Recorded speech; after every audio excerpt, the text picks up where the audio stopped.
Cool, and welcome back. In the previous video, obviously, we talked about wireless, I think we did.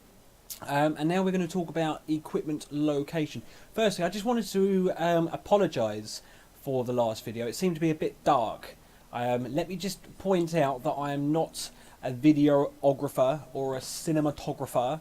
That's not my area of specialty. I'm still learning with it, and I don't have the greatest camera. I don't have external set of lights and all of that stuff yet.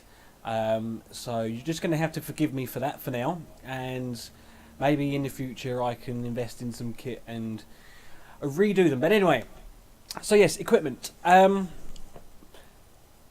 we need to think about our big screen experience again, because that's what we're trying to replicate. And the last thing that you want to happen is to be distracted by LED lights and little standby lights and things like that that are generally on the kit. Blu-ray players, for example, and even amplifiers actually have a little display panel on the front of them, and they'll tell you like what sort of signal it is, what input it is. Or on the DVD, it will tell you how far along it is, what chapter, etc., etc. That can be a little bit distracting and a bit annoying. So, for a smaller system, we can get a cabinet to put all of the kit in, and that will be fine. But one of the most common mistakes I've seen is, and you probably gonna, well, I know, one of the most common mistakes that I've seen is for people to put Blu-ray players or satellite boxes or whatever on top of their amplifier. Now, this is bad for two reasons. One, it will cook your amp. It will overheat your amp. It blocks the ventilation from it, and the amplifier kicks out a lot of heat. And you really do not want to be putting something on top of that to prevent the heat from escaping. The second is that because of the electronics inside an amplifier, they can have an adverse effect and cause a bit of interference on a disc player, for example. So it's best to try and keep, well, it's definitely do not put something directly on top of your amplifier. So yeah, ventilation is definitely something you need to consider about. Now, when looking at an AV cabinet, a lot of them will have a hollow back. So all of the heat can escape out of the back of it, and basically you've got nothing to worry about then. However, when you get into bigger systems and multi-room systems, for example, that's when you're looking more for an equipment rack, and that will generally go into its own equipment room. In an ideal world, obviously this room will be temperature controlled or air conditioned, however you want to describe it.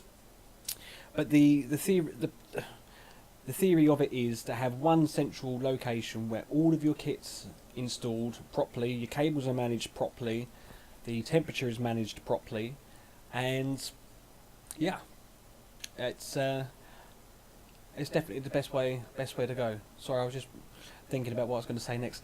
It doesn't have to be a full height rack that you might see in office buildings or in other home cinemas. You can use smaller ones and have two side by side. They'll fit under the stairs quite easily. But again, you just need to bear in mind about your ventilation. Obviously, the most important thing is to get hot air out. 9 times out of 10, you're not going to have an airtight room, and if you're managing to extract the hot air by the force of convection currents and thermals and stuff, you will draw in cooler air. So yeah, that's one thing to definitely bear in mind.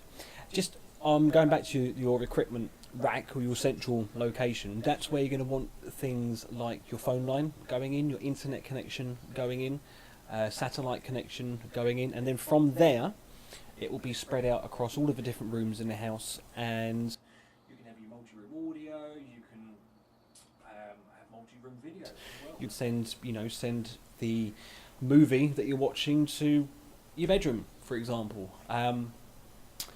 But yeah, and the basis of that is using your home network.